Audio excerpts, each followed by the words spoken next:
Good morning and welcome back to the Explicit Measure podcast with Tommy, Seth, and Mike. Hello, everyone. Welcome back to the show. Good morning, my friends. Has your week felt like it's a very long week? I was talking to my team on Tuesday saying, Happy Friday. And I'm like, wait a minute. I'm way off. It has been a long week already. Yeah, there's been a lot of work and non-work stress this week. Yeah. One thing that has stressed me out. Things in the world. One thing that has stressed me out right now that is driving me absolutely bonkers is I just got a new phone. When you get a new phone and you have all this wonderful MFA crap set up that secures everything you want, I've been trying to return the phone for over 2 weeks now, and I keep having issues with this stupid MFA crap that lets you have to transfer it from one phone to another. Yeah. It's like impossible. It's like you have to like log into every single thing, delete the MFA, reset it up. And if you have any kind of like personal accounts, like it's going to like, for whatever reason, the enterprise version of MFA works way better than like the Microsoft other personalized versions. Because every time I get into these personalized accounts, like whatever the email address is at outlook.com, doggone it. It like throws a conniption, won't let you do it. You can't I'm like, this is why people won't use MFA, because you can't make it easy for me to migrate from one phone to the new phone. Like, you should make this easy, Microsoft, or you should make it at least easy for me to reestablish my new QR code with the new phone. I get that you don't want to make it super easy because then people can be like, oh, well, hack that and we'll figure out how to, relink phones, no problem. But on the other hand, I'm thinking to myself, doggone it, this is way too hard and it should be simpler. It would be nice if it was simpler. Everything else on my phone migrates from the old phone to the new phone. Most everything else is just fine. I can submit my password. I can put my username in. Sometimes it even remembers like what my username was. I just got to like go to my Key Vault thing and pull in the password and drop it in. Doggone it. Speaking of because they're switching to passwordless. Is that? The passwordless is junk. Like they're trying to do it. Let me say it this way. The passwordless stuff works incredibly well when you have the Microsoft Authenticator app on your phone and it's already set up. Like when you get it set up the first time, no problem. When you have passwordless turned on and you're trying to move between phones, a nightmare. I hate it. Well, it's probably the same thing too, where if you remember when the Apple Pay first came out, we're like, oh, this is so cool, except no one else had it at any store. And then the first time it actually was really helpful was when we were in Europe, Mike, because everyone had Apple Pay. Oh, totally. It was the best thing ever. So we're so far behind here in the US. Yeah. So it's the same thing as like the passwordless works if the person who's doing it supports it. Yeah, exactly right. It's not just that though, too, because was it this week I got some notification I was digging around and my in MFA or in some of the Microsoft login things, it had registered my old devices, but I'd never disconnected it from my old phone, which is now a long time ago. But it's not like a vulnerability. It's just I disconnected from Authenticator. So I hate changing passwords, which is why I have really long passwords. So my IT organization just add another number at the end there. Pinged me after work hours, and I didn't respond right away. And they're like, "Did you like disconnect an account or something?" And I'm like, "I don't understand what that means." Like, no, I don't know what you're talking about. They reset my password. They just reset it, and I was like, "Oh hell no!" Why'd they reset it? Because I had removed my old device from Authenticator. So they're monitoring and everything. And it's good. Yeah. But now I had to go reset my password. I was like, dang it. Yeah, it's annoying. There's a whole bunch of things that go along with this one. We are in the 21st century or 22nd century. I don't know what century we're in a century in which phones do everything for us. Why can't we stinking authenticate with our face on every single this should be just it should just be a thing. It should just be bioscan my face, get this thing over with. Everything's signed in the way I want it to be signed in. Other people can't get into my phone without my face. Now your children have learned though. Your children have learned when they want to get into your phone, they're like, Dad, I need to do this thing on your phone. I'm like, okay. And they shove the phone in my face and it unlocks. And I'm like, okay, that's not really what Like they're so fast now. I don't even have time to like hide my face away from the phone. Like they just get it so quick. I'm like, well, so much for that security. At least my children know how to get into my phone now. What doesn't make sense to me while we're just taking Thursday morning to gripe. And sometimes we need to do this. I feel therapeutic. Like this is our therapy session. Speaking of security, you know what absolutely doesn't make sense to me? And it is I'm not going to name names, but it is bananas in pajama pants. Top companies several times in the last couple months have sent me emails that say you have to click this link to go do something. Otherwise, something wrong is going to happen. Oh yeah, don't send me those links. I'm never going to click that. No. But here's the problem. I never click those links. No, right? I will never click them. Number one scam. What are the scam things? Yes. Make urgency. Yes. Something bad's going to happen. Yes. Force you to click links. No so way. I'm like, okay, I'm just going to log into my account on their website. Yep. And there's nothing. There's no message. Notification. Yes. There's no way I can do the thing. So what I've done is not done anything and had accounts shut off. And I'm sitting there going, you've got to be kidding me. The only way that I can get to do what I want to do is click a link I'm already not comfortable clicking because you're forcing me to say it. Like, if you're going to give me an email, you should give it to me as a notification in my account. Blows my mind because legit, both of them were legit, but I'm like stressing hardcore. Like, look at the URL. Is it from the right person? Is it trustworthy? Like, I spent days before I would click this thing because I will not touch it. I'm so ingrained. Yes. In like, you don't do that stuff. And yet these companies are shooting these emails into your inbox with no other way to do it. Like, dude, stop. Not cool. Stop it. If you're going to send me an email saying I have to go to an account, let me log into my account separately and take care of and address the issue. Please go to our website. Yeah. Please go to our website. Here's the root URL of our website or whatever. Please go to our website. This is our website, your web address. Go here and log in, and you'll see a message that says "Do these things." Like that's the message should be consistent. Yes, 100% agree with that. You have to do these things. Please log into your account. Great, no problem. I'll go do that. Yeah. Oh my goodness, that is crazy. Today. All right. Well, riveting. After we've had this riveting early morning conversation, I'm sure there's all one of you hanging around for this conversation because this is maybe everyone else is struggling with security too. I don't know, but anyways. Apparently we are. Our main topic for today, we'll be talking around user adoption and talking about other analytics or business analytic projects, and a great article from Brent Dykes, author of Effective Data Storytelling. And he has a really good graphic, even in his little LinkedIn post here as well. So I'll quickly put this into the chat window as well for those who want to follow along in the article. It's also in the description of this video as well, and you should be able to see that as well additionally. Just talking through what does adoption look like and how do you measure it. Before we get into that topic, though, I do think there's a couple quick other actually Power BI related announcements we should at least touch on here, as opposed to just randomly talking about things. So, Tommy, you sent me a couple of really amazing links here. One of them is coming from a tool that I have not played with. Admittedly, I have not played with enough to actually be comfortable with it yet. But I think it's Gerhard Berlucky. Yeah. Berlucky. Gerhard Bruckel. I got that all wrong.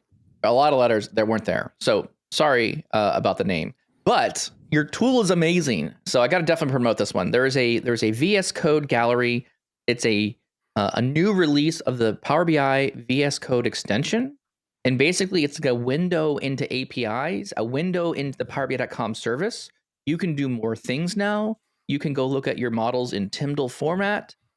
You can configure scale out on top of data sets.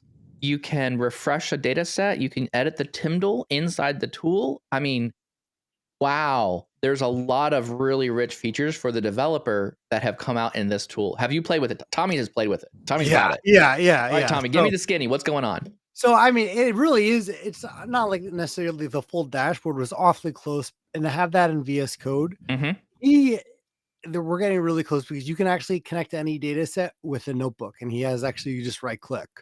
Right now it's just like a REST request, but I'm sure you you can easily change that to Python, but he gives you the ID, everything kind of copied, paste, ready to go. Some of the, you can look at all your other artifacts, and you can see what pipelines are going on. It's insane. It's on par with Azure's Studio extension.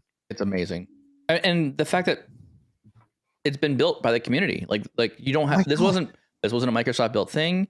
It's rock solid. It's an amazing tool with lots of contributions from Gerhard.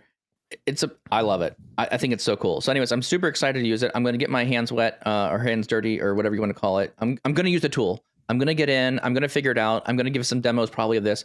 I think, Tommy, this needs another whole learning series all by itself of like how to use this tool effectively. What can it do? And why would I care about this tool? It makes a ton of sense to just understand this thing. Super cool. Yeah.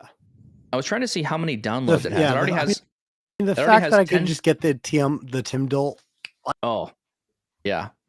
It already has almost 10,000 downloads. So he's got about another 250 downloads to get above 10,000. So let's get this thing above 10,000 today.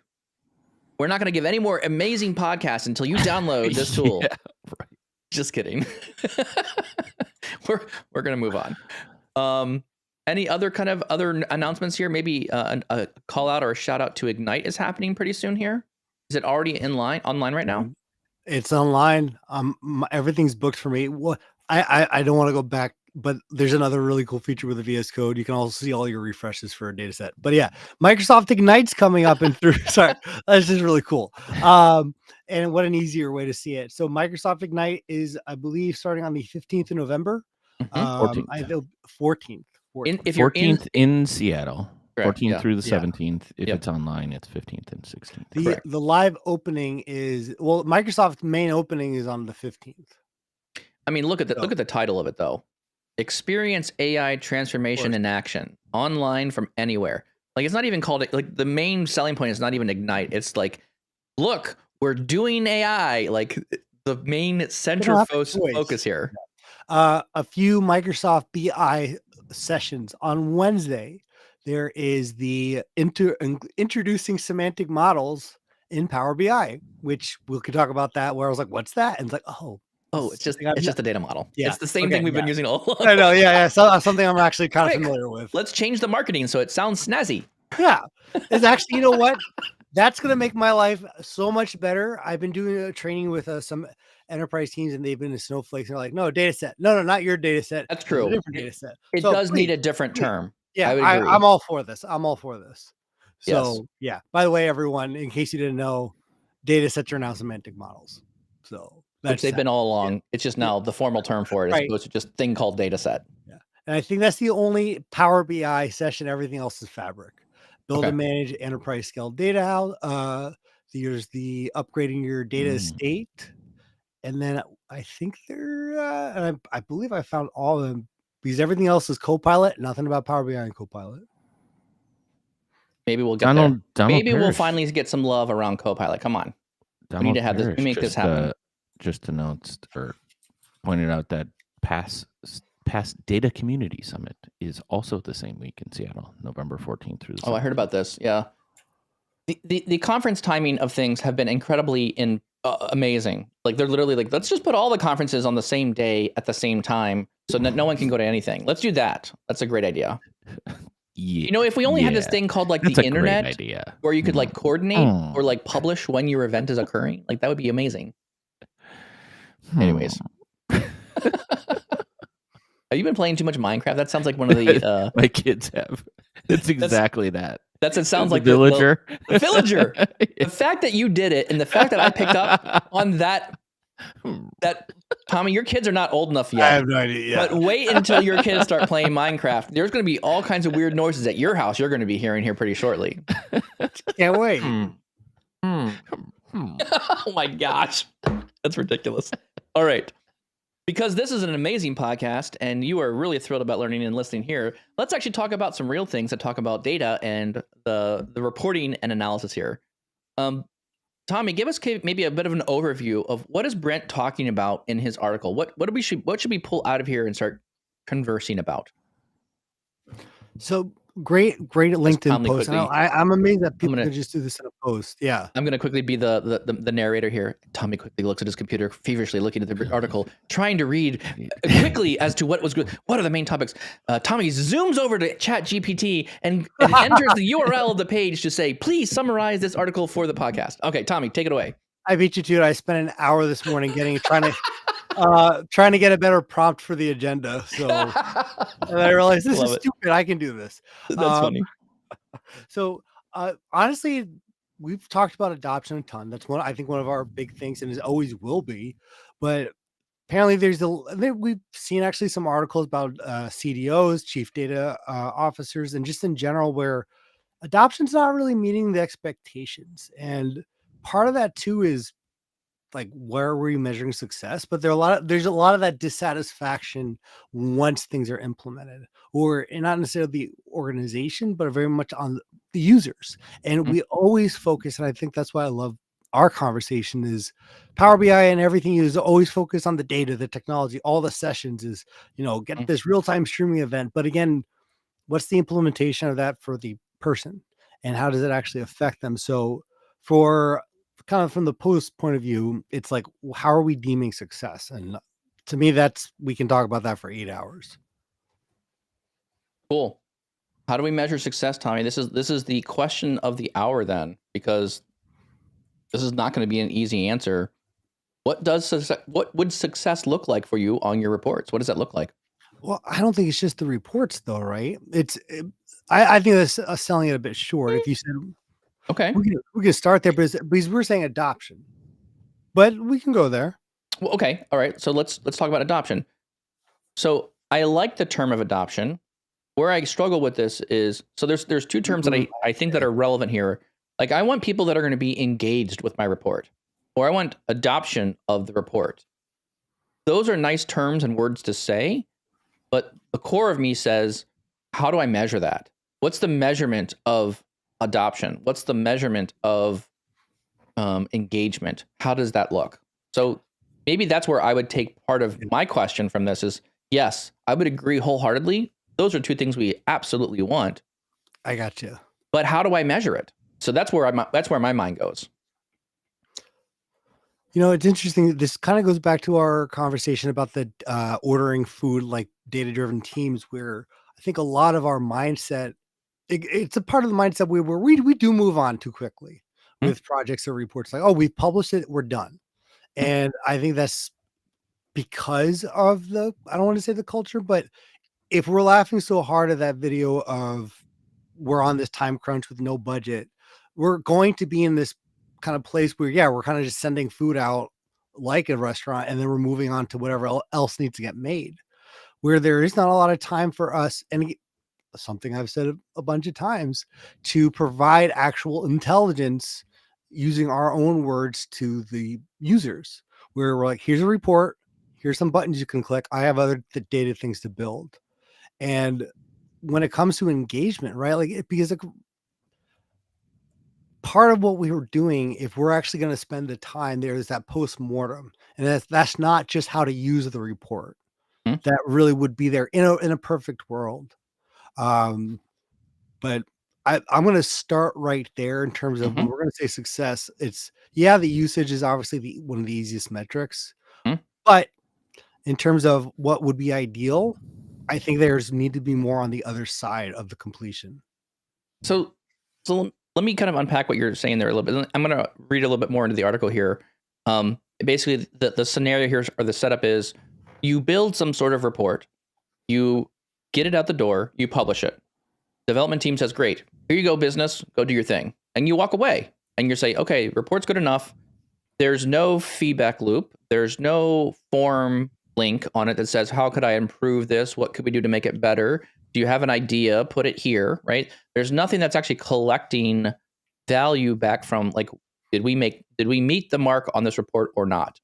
So then you look at it, 18 to 24 months later, and then you go reintroduce another project and say, okay, now we need to fix this report. Let's now go through a process of fixing the report, and then you basically revise it. In that scenario, publish it, walk away, come back, revise it. Much later, I do think that that there's a lot of things you're trying to balance here. The development team is only so many people. You don't have unlimited time or money or resources to continually updating everything every couple months. I mean, ideally, you'd love to have people engaged on your reports, constantly making changes, refining it, making it better. But where my mind goes on this one is sometimes when you initially publish the report is a point in time that was answering some questions that were important at that moment. And I think potentially the reason what happens on this report, why reports go stale or potentially go out of usage, is the requirements to the report as you look at it may have changed. The business, like, so if you think about, Simon Sinek's, the infinite game type scenario here, business is always evolving. There's no end solution. You're not one and done and, hey, I've made my product, let's move on. You're always trying to improve. Your competitors are always doing something different than you. You're always looking to, cut a different edge on whatever thing you're building.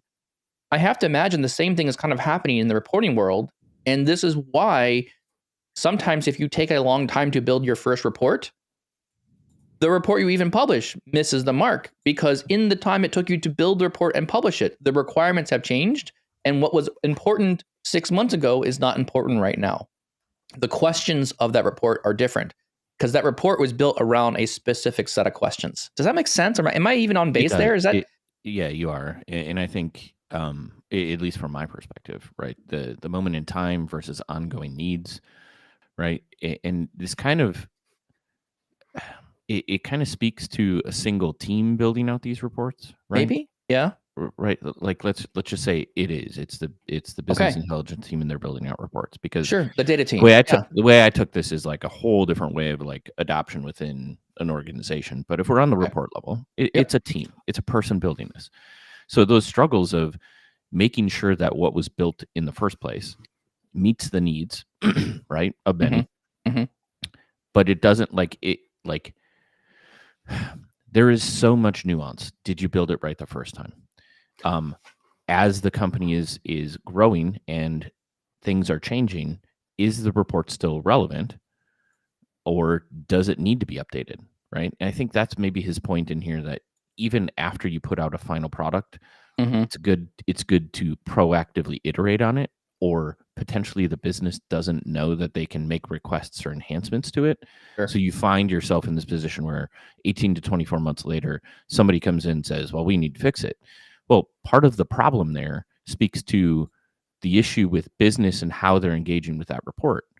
If it's 18 to 24 months later and people aren't doing anything with the report, then we built the wrong thing to start with, or we built something that didn't meet the needs of the business, right?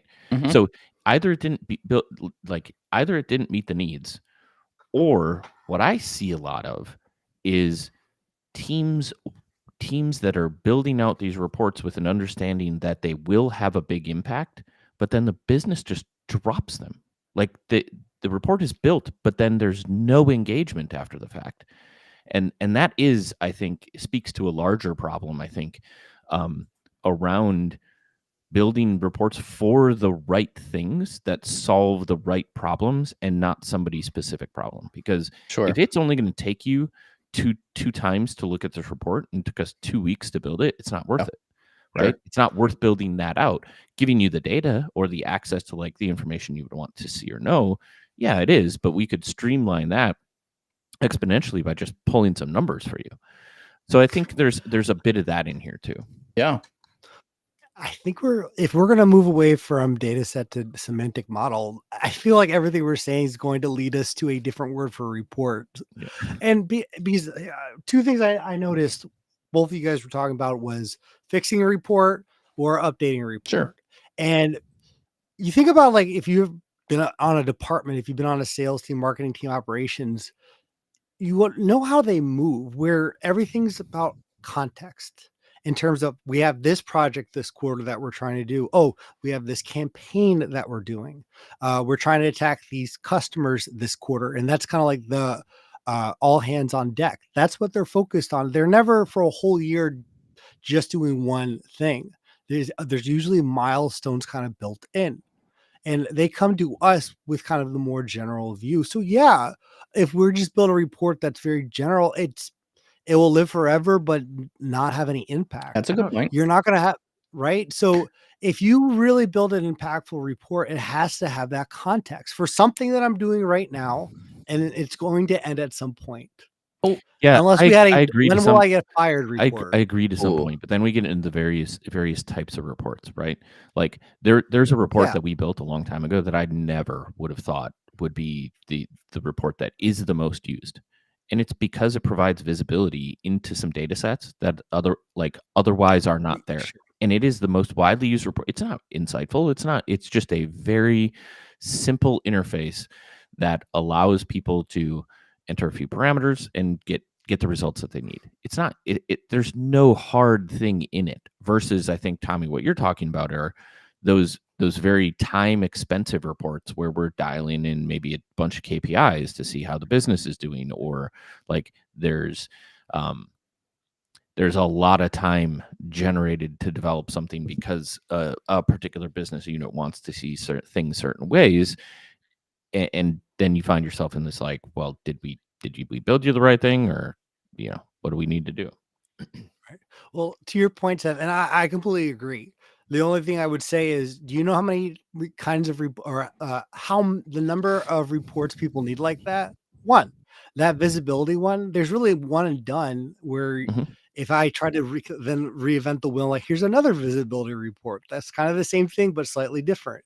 Once you have that one visibility report, you're kind of golden in terms of that. Now it's I think that moving on point. So I definitely do not disagree with you, but once you do that, then I think there has to be some additional, and I'm not saying analytical type reporting, just better context on what is a team working on now or until the quarter or whatever their time frame is and what's important to them now. And you have that visibility report that minor updates is probably a certified data set, but then you have the other types of things that are again more focused, but they have to be more impactful or contextual because they're going to be more impactful. So I guess where I'm liking your point, Tommy, there, and I think I'm resonating with the idea of the data set should be built in a more universal way.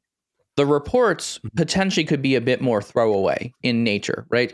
There's probably a report, and this is why I think it's important to identify what is the purpose of this report, right? If this report's purpose is to filter down a couple pieces of data and then export something out, if that's the needs of those users, if that's what you want to do in the business, then you should do that, right? Or at least be clear in the context of the report, right? Here's the report that we've built. Let's be clear about what we're going to deliver from this report. The expectation is you're going to do these things with it. It's a filtering report. It'll get you to the answers you need on a day-to-day basis. There's likely a whole bunch of other elements that go along with this report that are more nuanced, right?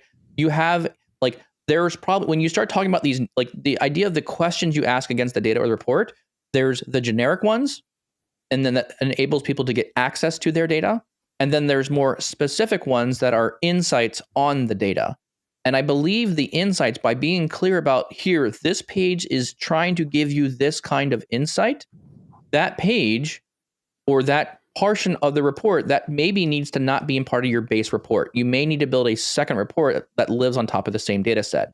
At the end of the day, to your point, Tommy, the semantic model, the self-service and or whatever has been built, you want the same story of the truth. And we talk about this all the time on the podcast. A model and thin report is the way to go because you're reusing that engineering workload every single time you're building on top of that data set. So from an engagement standpoint, or maybe not engagement, from a adoption, we need to not only look at just the reporting metrics. It's the reporting metrics combined with the data set metrics because it's a package deal. So you may not be getting a lot of usage on this report, but if you're getting a lot of usage on the data set, that's engaging. There's some really good comments that are coming in from the Seven Adelis. I think I don't know, might be butchering your name. Sorry.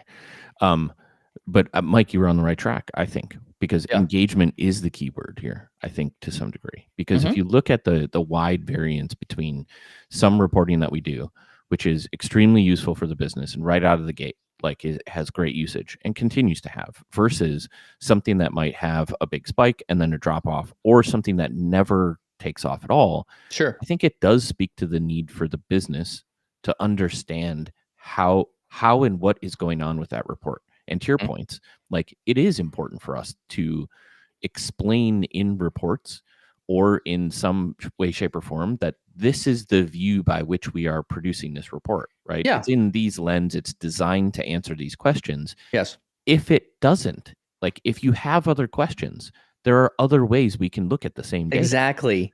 And I think Yes. that's what business needs to Mhm. understand. Or as you're producing these artifacts, like you can't just launch them into the world without the people who are consuming them Yep. having the rudimentary understanding of like not just how to engage with the report, but what it's actually showing them. And I think too often what we're doing is we're just putting bar charts and graphs and tables of information in front of people Yep. with a lot of filtering in things pre-done that shows a view of the world, and it's supposed to solve a set of problems, and people come in with the wrong assumption that like somehow it's going to solve all their problems.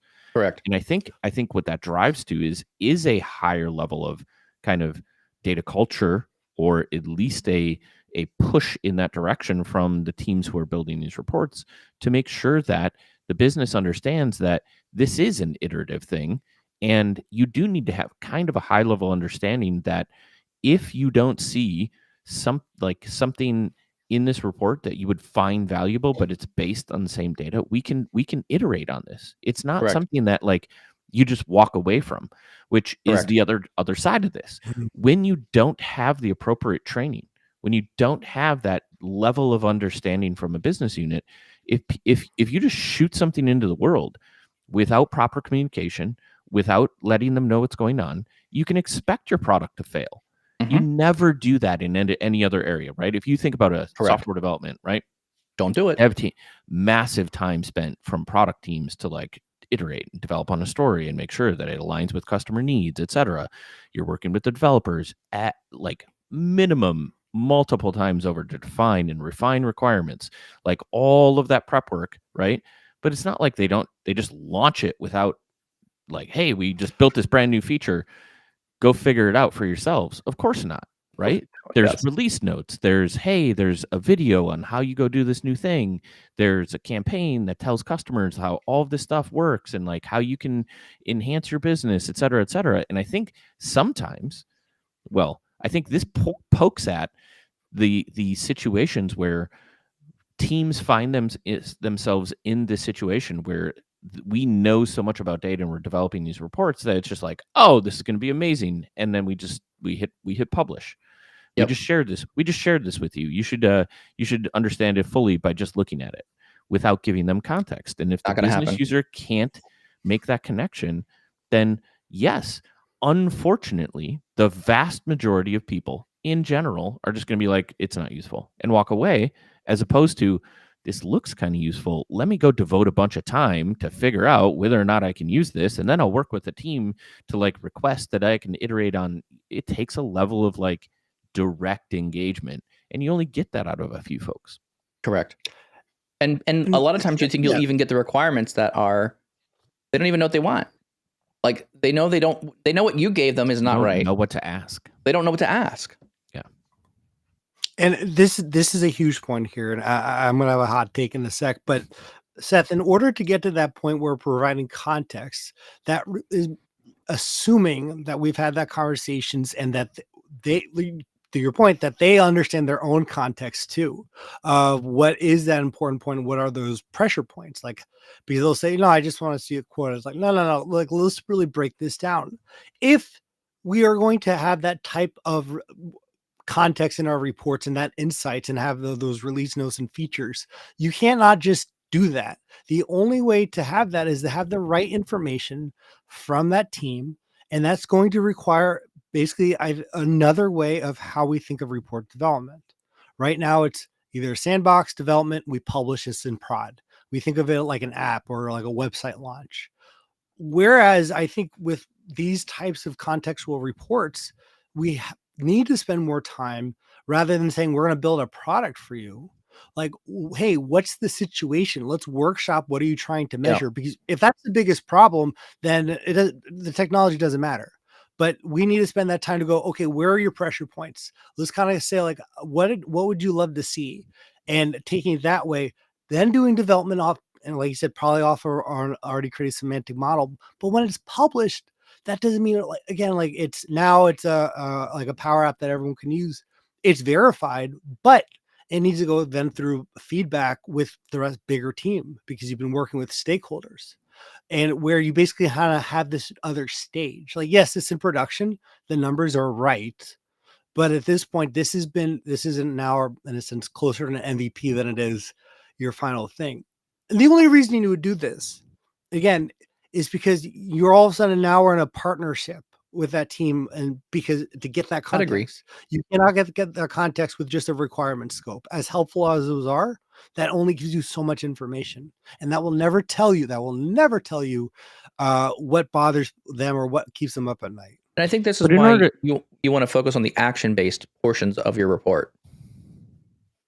Yeah, if you already, again, assuming you already have those visibility reports and the data It dumps, doesn't really matter yeah, though. yeah. Regardless of, data dumps, visibility stuff, okay, fine. To me that's self-service, right? Here's a model, do you understand how to use it? That to me that's table stakes. What I'm talking about now is talking about, like, when you have that conversation, don't dive in immediately and let the user say, I need this table, I need this bar chart, I need this, like the even just hey, look, you have an hour with them, take the first 10 minutes and say, look, before we look at any visuals or things like that, tell me what you need to do after looking at this data. What actions do you take? What is most important to do your job? At least now you're able to see, and what happens in those conversations, I feel like, is you would start identifying, oh, you asked for something that the data doesn't include in there. Like you just said something about targets that wasn't included in the model, but now you're going to the report to dump it to go find your targets somewhere else and apply them to the report. Okay. And there are things that are going to be happening in these places where you can't automate it away. There will be some manual work at some level in some of these reports, I'm convinced. It'd be nice to get rid of all that, but you can't answer everyone's questions by adding more pages to the report. I think what I'm hearing though, like in the nugget that I'm taking out of this is like, yes, there's a requirements component to this where it's like refining and making sure we're answering the questions, right? But I'm kind of assuming that we're already doing that, because even when you do that, you're defining a scope that and a context for a report, right? Like this is what we're producing. We're not producing you with an AI engine that you can ask any question you want and get an answer. That's not what this report is going to do. I think what you strike a chord with me, Tommy, when you start talking about, okay, I'm working with the stakeholders, and now I need to run this report past a larger team.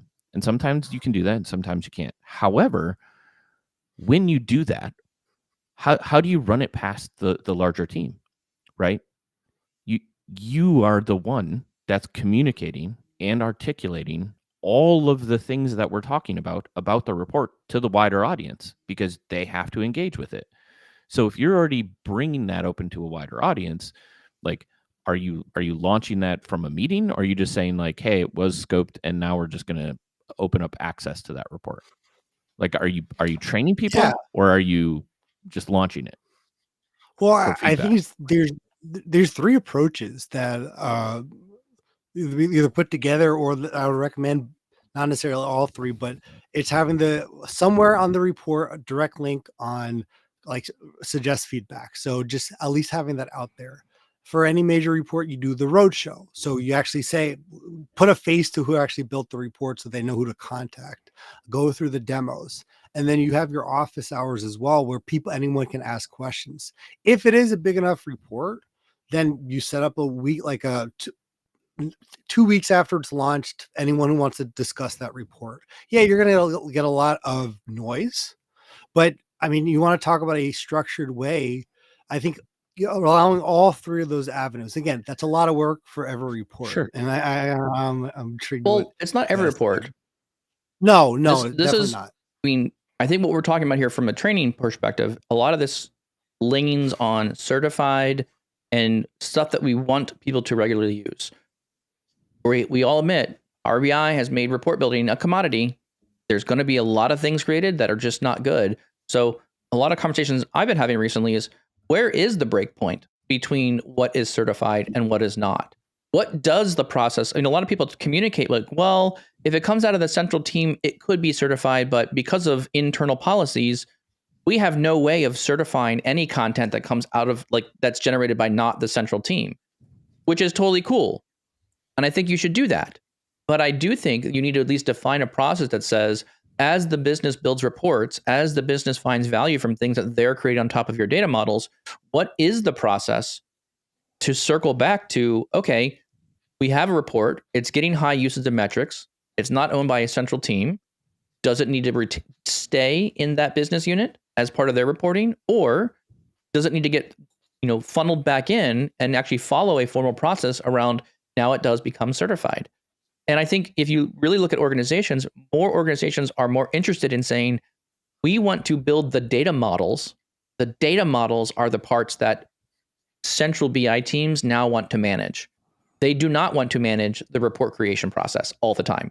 There may be a handful of them, but at me, strategically, the central BI team should not be building all the reports for every request all the way across the organization. There's too much to build. So it's better, more useful of our time to build well-designed, smart data models that can be reused and understood by a business to build their own stuff.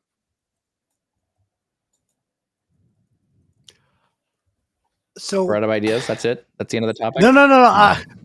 I'm typing out my next. I'm trying to figure out which way I want to go with. I'm trying to figure out which of two directions I want to go with that, because I can't help myself. You're going to go both directions, Tommy. Just admit it. Yeah. You're going to go both directions. So pick one. Let's talk about that one first, and then we'll come back to the second one. So write them down on your notebook so we can get to both of them. Okay, write them down.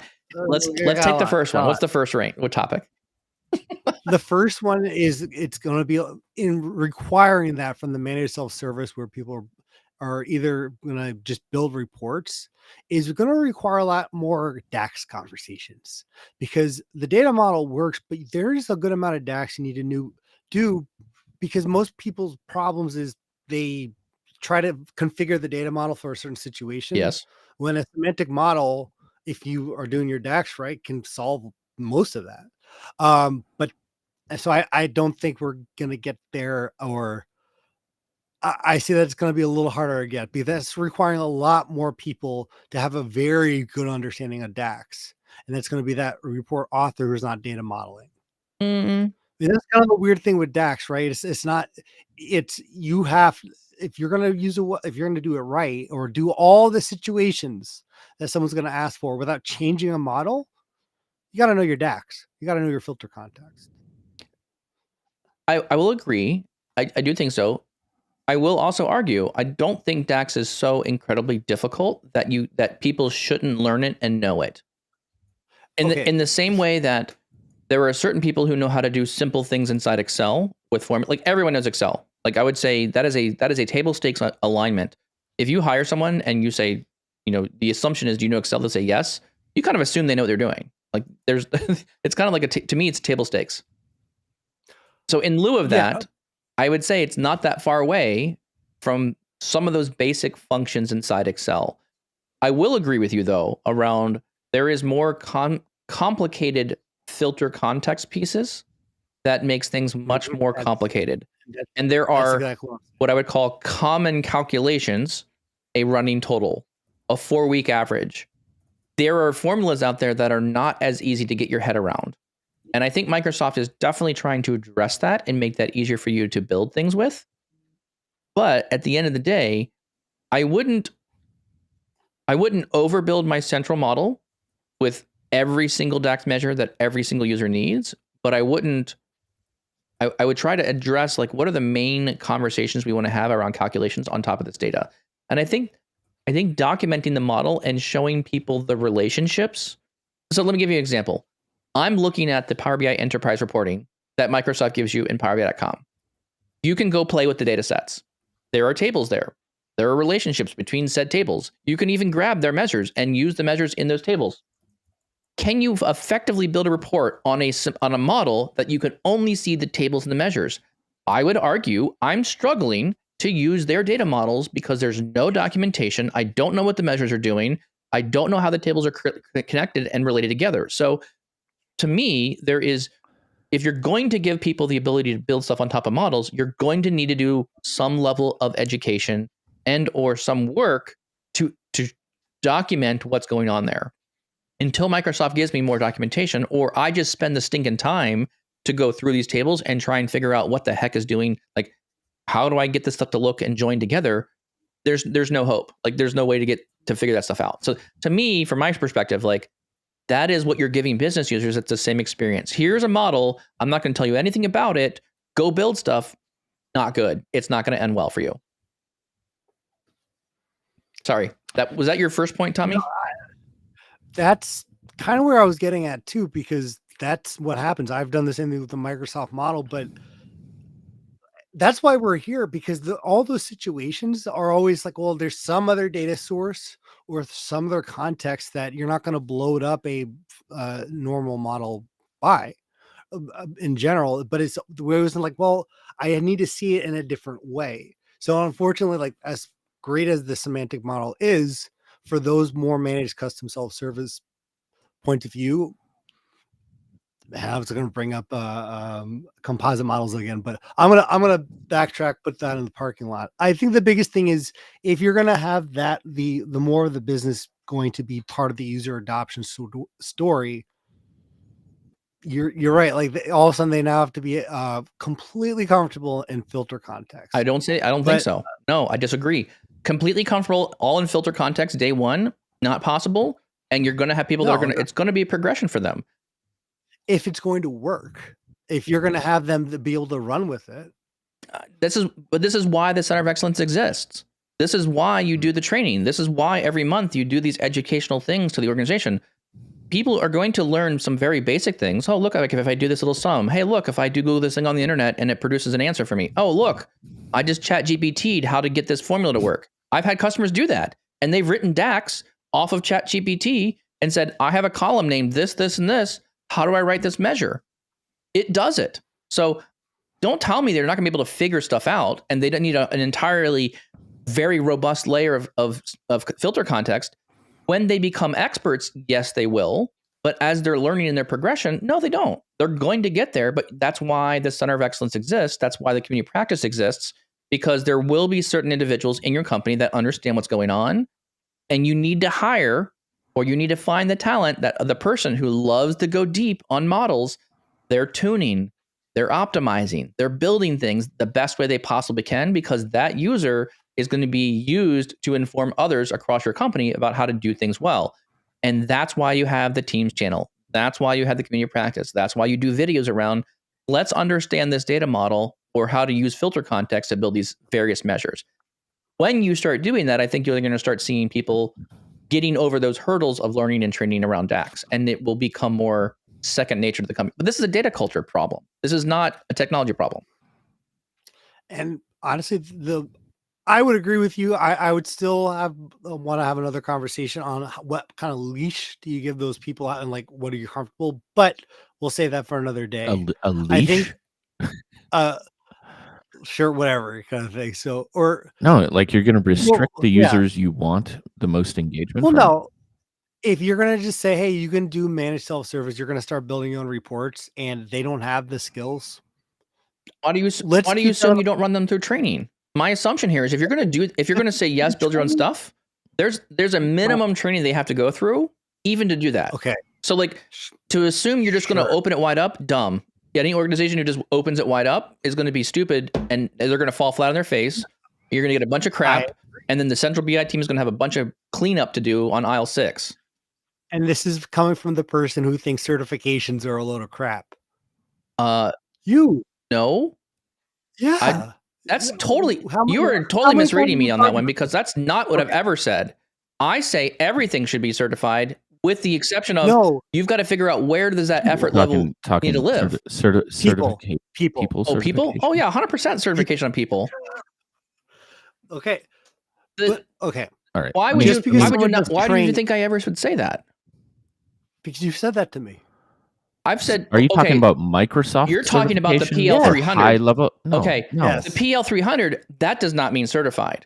You're using the term that you think is certified. So to go to Microsoft and say a PL300 certifies you to work in filter context and be like, would I as a business go out and find someone who's passed a PL300 and just hire them off the street? No, I would not. That certification for that particular test does not qualify you as a solid individual to build inside my organization. Would you like? But here's the other side to that. Like, you're not gonna run people through a certification test that they have to pass in order to give them access to Power BI in your company. Not a certification test, but they're going to go through a minimum of training. Absolutely, Yeah, they are. because you want to enable them. Sure. You want to, like, part of enabling people and giving them access to the things they need is they need to understand at least how to start using it. Otherwise, Bingo. like, you're going to spend so Correct. much time, and or the only people that are going to get through that are the ones that are like the few, the proud, the crazy that want to like to go figure it out for themselves. I do want to dial this back because this kind of spans the data culture and the report level, right? And my point in that, or aligning with the outcome of Brent's article here, is that potentially if we measure user adoption, whether that's on a report level or within an organization, I think it spans.